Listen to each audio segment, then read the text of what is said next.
What's going on YouTube? Sorry I haven't done a video in a while. I've been a bit busy with school and, you know, taking care of the tanks, I guess. And yeah, I'm throwing out an update for you guys. Here's the 40-gallon breeder. It's currently cycling. I still do not have any dry rock or sand in yet, but I'm sure I'll be getting those things soon. But I just tested the water parameters today, and I'm a bit confused about, you know, like cycling with ammonia, nitrate, and nitrite. Like, I have 0 ammonia, but I have 0.25 nitrite and about 5 nitrates. So I'm not sure if the bacteria already broke down the ammonia and turned it into nitrite, but I'm just really confused about it, guys. So that's like the one of the questions I have about the cycling. And the other is, as you can see back here, I've got my flexible tubing. Now, ever since I bought this flexible tubing, it was clear, just like this. Right here, that's clear. But then when you go over here, it gets foggy, I guess you could say. White. So my guess is the salt water has been eating away at this flexible tubing on the inside, and it's been flaking off little chips. Okay, so what I'm going to show you guys is whenever I move this tube, these little flakes will flake off and fly into my display system. So I'm just going to give it a little shake just like this. Alright, and then all the flakes will come flying out. Alright, so I'll show you the return, and I'm going to shake it right now. And there goes the chips.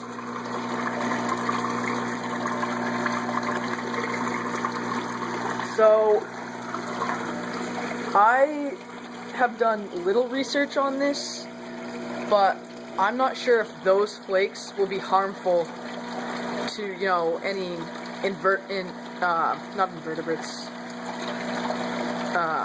inhabitants in the tank.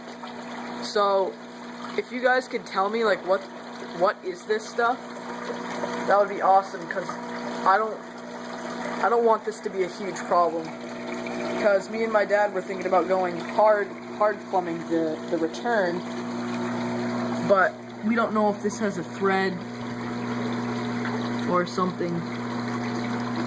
So yeah, if you guys could tell me, like, how and why this is happening, and if it's harmful, or like should I wait for all of it to clear out and break in or something? I don't know. But yeah, I need some help on that. So this is the protein skimmer. We just turned it on yesterday, and it's been collecting crap, which is good. Probably some of those flakes in there, actually. And yeah, I'm really pleased with this skimmer, actually. But it has been creating, still, the microbubbles are still in there, as you can see. Not all of those are flakes. Most of that stuff are microbubbles, so still need to figure out a way to get rid of those. And as you can see, I've extended my overflow down into the water. So if we come down here, it's down in the water, and as you can see, it's pouring not micro bubbles, but bubbles down.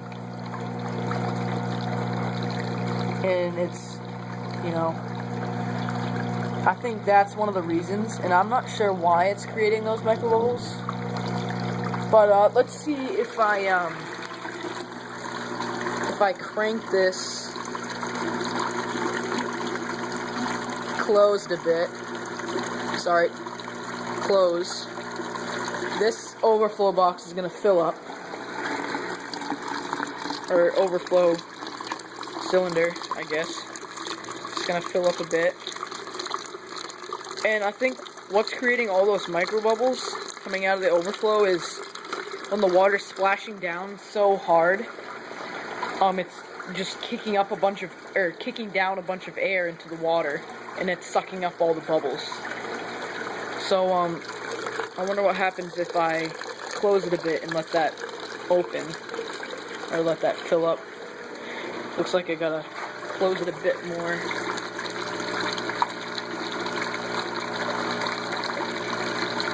Just a tad.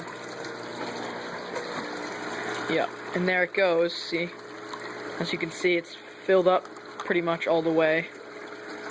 Just need to make sure it doesn't... Yeah, okay, now it might be getting too... So I'm gonna open it up a bit.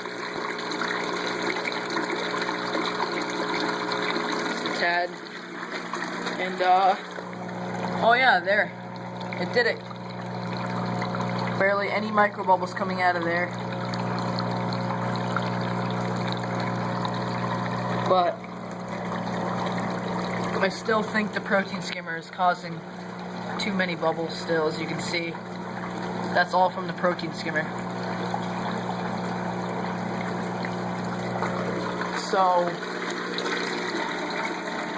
if you guys could help me with these things, that would be amazing. So yeah, that's pretty much the update. And I tested the salt, just one more thing, I tested the salt, and it was 1.021 because I accidentally left the top off on, and it's been topping off the sump, and it like went 3/4 of the way to the sump, and the salinity lowered so much, and then my dad took out some of the water, which he wasn't supposed to. It was supposed to evaporate on its own so the salinity could rise back up. But, yeah, I gotta put some more salt in, and then that'll just be about it for this tank, guys. I got another update on the 10-gallon coming out soon. I'm gonna do that today also. And, yeah.